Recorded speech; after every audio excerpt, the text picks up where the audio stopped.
High all, welcome back to my channel travel with সিমিতে। আজকে আবার চলে এসেছি নতুন আর একটা ব্লগ নিয়ে, যেটা হচ্ছে শিবরাত্রি স্পেশাল ব্লগ। তো শিবরাত্রি চলে গেছে তোমরা সবাই জানো, কিন্তু আমি ভিডিওটা পোস্ট করতে পারিনি, তো এডিট করা ছিল না বলে। তো আজকে আমি ভিডিওটা শেয়ার করছি তোমাদের সাথে। এখানে আমরা কিভাবে শিবরাত্রি পালন করি সেটাই দেখানোর জন্য।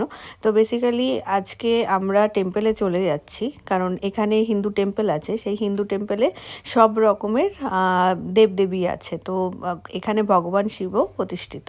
তো আমরা ওই ইন্ডিয়ার টাইম অনুযায়ী, ইন্ডিয়াতে যখন চতুর্দশী লাগছে, তো সেই টাইম অনুযায়ী আমরা এখানে শিবের মাথায় জল ঢালবো। তো ইন্ডিয়াতে যদি দিন হয়, দিনের বেলা হয়, তো এখানে রাত। তোমরা জানো আগের দিন রাত্রির বেলা আমাদের লেগেছে, বুধবার দিন শিবরাত্রি ছিল, সকালবেলা লেগেছিল চতুর্দশী। তো আমাদের এখানে হিসাব মতো সেটা মঙ্গলবার দিন রাত্রির বেলা হচ্ছে। তো আমাদের এখানে রাত 8:30 নাগাদ চতুর্দশী লাগছে। তো আমরা চেষ্টা করছি ওই টাইম অনুযায়ী শিবের মাথায় জল ঢালার জন্য। তো এখন আমরা রেডি হয়ে আস্তে আস্তে আমরা বেরোবো। তোমরা এই ভিডিওটা লাস্ট অব্দি দেখতে থেকো, আর জানিও যে তোমাদের এই ভিডিওটা কেমন লাগলো। আমি তোমাদের সাথে যতটা পারবো শেয়ার করার চেষ্টা করব। আমরা এখন টেম্পেলে পৌঁছে গেছি। তো আজকে যেহেতু উইকডেজ, তাও প্রচুর পার্কিং, মানে প্রচুর ভিড়। টেম্পেলের বাইরে সব গাড়ি একদম পার্কিং লটে দাঁড়ানো। তো আমরা লাকিলি একটা কাছাকাছি পার্কিং পেয়ে গেছি। যেহেতু উইকডেজ, তো তার জন্য সব ফ্লোটিং ক্রাউড। তো সবাই শিবের মাথায় জল ঢেলে চলে যাচ্ছে। এখানে দেখতে পাচ্ছ যে অনেক লোক লাইন পড়ে গেছে। আমার মোস্ট প্রবাবলি এটা মনে হচ্ছে যে খাবার লাইন। আমরা এখন টেম্পলের ভেতরে ঢুকে গেছি। এবার এখানে সবাই জল ঢালছে, প্রচণ্ড ভিড়। আমি জানি না ওখানে ভিডিও করতে পারবো কিনা, দূর থেকে আমি দেখানোর চেষ্টা করছি। তো জল ঢালার সময় তো ভিডিও করা যাবে না। তো এখন ঠাকুরমশাই মানে একটু আরতি করে নিচ্ছে। তারপরে এখানে বসে কীর্তন হচ্ছে। সবাই এখন শিব ঠাকুরের যে কীর্তন হয় সেগুলো করছে। নন বেঙ্গলিরা যারা, তারা তাদের স্টাইলে যে কীর্তন হয় সেটা করছে।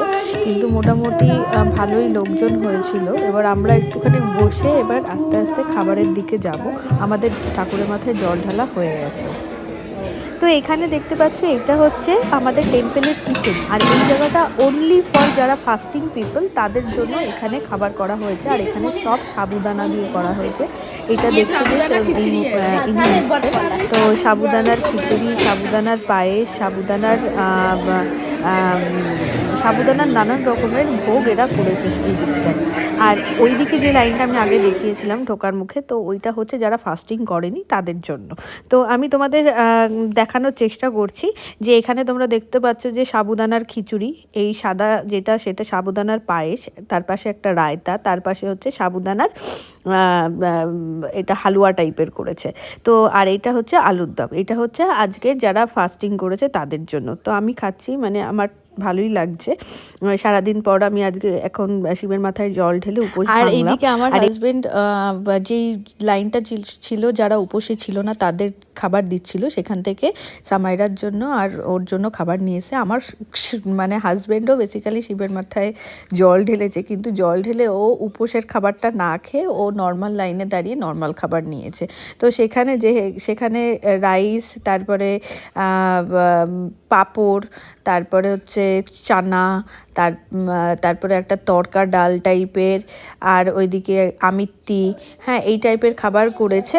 তো এই খাবারগুলো বেসিক্যালি যারা উপোস করেছিল না তাদের জন্য। সবই মানে পুরো ভেজিটেরিয়ান। তোমরা ভালো করেই জানো নন বেঙ্গলিরা ম্যাক্সিমামই সব ভেজিটেরিয়ানই হয়, আর ওরা সব ভেজিটেরিয়ান খাবারই, মানে যেহেতু টেম্পেল, এখানে ভেজিটেরিয়ান খাবার ছাড়া পাওয়া যাবে না।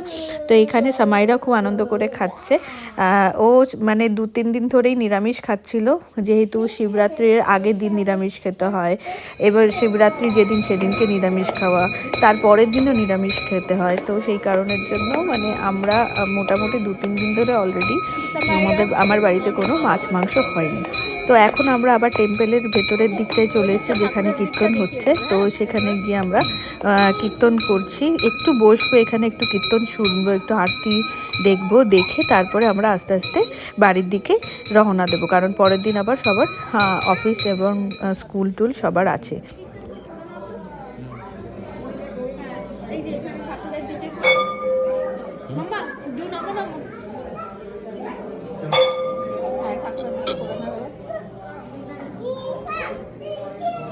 এখানে সব ঠাকুরই তোমরা দেখতে পাচ্ছ, রাম সীতা বজরংবলী, ওইদিকে শ্রীকৃষ্ণ রাধা, তারপরে জগন্নাথ বলরাম, মানে সব রকমের ঠাকুরই আছে। তারপরে মাতা রানী, ওই সাইডের দিকে শিব ঠাকুর তো তোমাদের ওই দিকটা দেখালাম। তো মানে সব রকম ঠাকুরই আছে।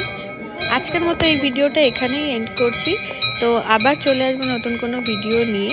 তো তোমাদের এই ভিডিওটা কেমন লাগলো অবশ্যই আমাকে কমেন্টে জানিও। তো আজকের মতো বাই বাই, সবাই খুব ভালো থেকো।